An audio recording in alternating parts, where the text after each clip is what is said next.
Hi, I'm Scott Stein, and this here is the iPad mini with Retina display. You know, it was a year ago that we looked at the iPad mini and we said, well, here's a small, really light iPad. What's it missing? Retina. Well, in 2013, you get the Retina, and it's finally available on sale now. But there are two things. First of all, it's expensive. $399 is the starting price, so it's more expensive than last year's iPad mini. But also, it's got a lot more under the hood. It's got an A7 processor, it's got a Retina display that's the same resolution as the iPad Air that was just released, and it's got all the other bells and whistles as the larger iPad. So really, it's a shrunken down, larger iPad. Bet you're saving $100 on. Doesn't sound like a bad deal if you're looking for a top-of-the-line tablet, but it's expensive if you're looking for a really small tablet. If you hold it in your hands, it doesn't feel any different than last year's mini. It's a little bit heavier, 0.73 pounds, and the display, again, the resolution is 2048 by 1536. That is a very high resolution, 326 pixels per inch, so it's a higher PPI than the iPad Air, and that bests just about everything else that's out there.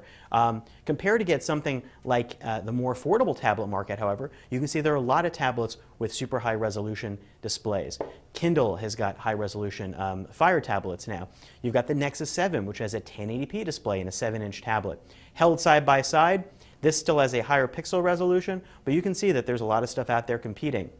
What this has got under the hood, though, that A7 processor and an M7 processor for tracking, and it's also got better LTE and Wi-Fi in here for faster throughput and better range. And you can only, if you do opt up for the LTE version, know that this will work across the world and across carriers. You can SIM swap to your heart's content, so you don't have to pick one particular carrier to stick with, which is nice.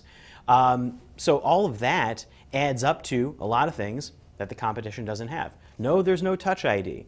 What do you use this for? Well, definitely for better reading, for videos, for games. And the good news about the Mini is that for all the apps that we've thrown at it, that I've thrown at it, you can see that they all work really well in this size. They don't feel cramped. And so that's why having that bump up compared to last year is helpful. I mean, if you had the iPad Mini, that had an A5 processor. This goes up to the A7. So it's kind of like a 2-year leap in terms of performance upgrade compared to your year-over-year in iPads.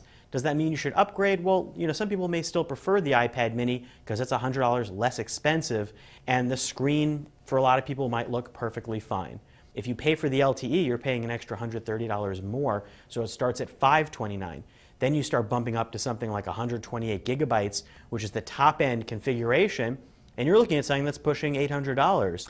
Now, I'm not generally one for taking pictures on my iPad, but the front-facing FaceTime HD camera in the new iPad mini has better light sensitivity and makes you look generally snazzier. The only other thing that's different in the box is that there's now a 10-watt charger as opposed to the 5, so the brick is a little bit larger. And that's it. If you wanted to get Retina in an iPad mini, this is the time. You do have to spend a little more money. The funny thing is, though, the iPad Air is pretty close in weight, 0.73 to 1 pound, and has the same specs and a larger screen, which some people may like for watching movies. Do you pay $100 more for that? Do you save $100 and get this? I'm Scott Stein, and that is a look at the new iPad mini with Retina display, available once again in black, or space gray, we should call it, or white silver.